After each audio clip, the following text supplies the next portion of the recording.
Kamakailan nga ang Golden State Warriors ay gumawa ng kontrobersyal na desisyon nitong offseason nang i-trade nila si Jordan Poole sa Washington Wizards para makuha lamang itong si Chris Paul.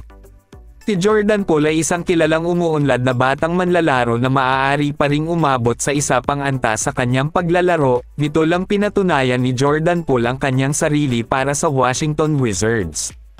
Samantala malaki ang naging papel ni Poole sa pagtakbo ng kampyonato ng Warriors noong 2022 season, ngunit pagkatapos ng insidente sa preseason kasama si Draymond Green noong nakaraang taon, medyo naging masama ang kanyang kinabukasan para sa koponan.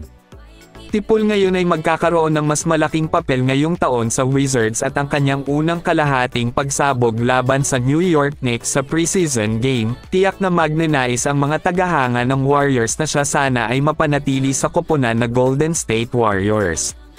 Dahil sa kanyang paglalaro sa Washington Wizards na second to last preseason game, si Jordan Poole ay kumamada ng 29 points sa first half lamang.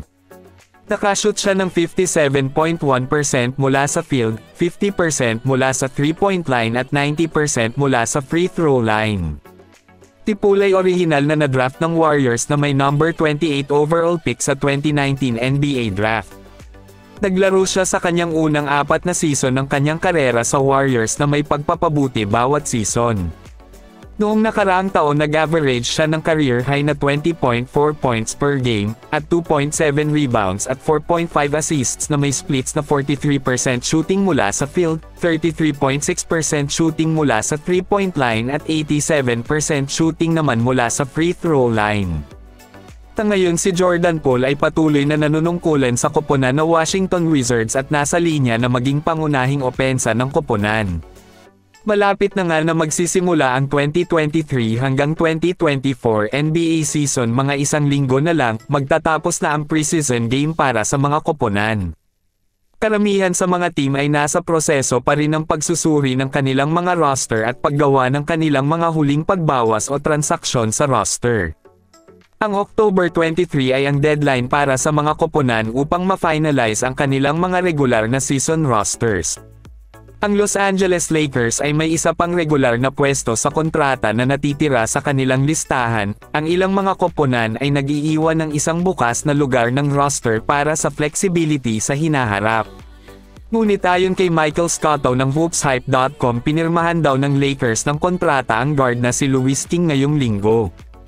Si Louis King ay may karanasan sa NBA kaya hindi mahirap isipin na maaari siyang maging contender para sa final roster spot ng Lakers.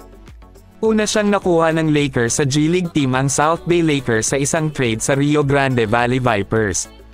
Hindi na-draft si Louis King sa 2019 NBA Draft, ngunit pinirmahan siya ng Detroit Pistons sa isang two-way na kontrata. Nagkaroon din siya ng mga stints sa Sacramento Kings at pinakahuli sa Philadelphia 76ers noong nakaraang season. Si King ay isang matatawag na veterano na manlalaro na naglaro para sa Westchester Knicks, Rio Grande Valley Vipers at Delaware Blue-Coats. Siya ay lumabas sa kabuoang 27 laro sa NBA mula noong 2019 hanggang 2020 season. Hawak niya ang career average na 4.8 points kada laro, 1.6 rebounds at 0.9 assists na may splits na 41.7% shooting mula sa field, at 35.1% shooting mula sa 3-point line at 65% shooting naman mula sa free throw line.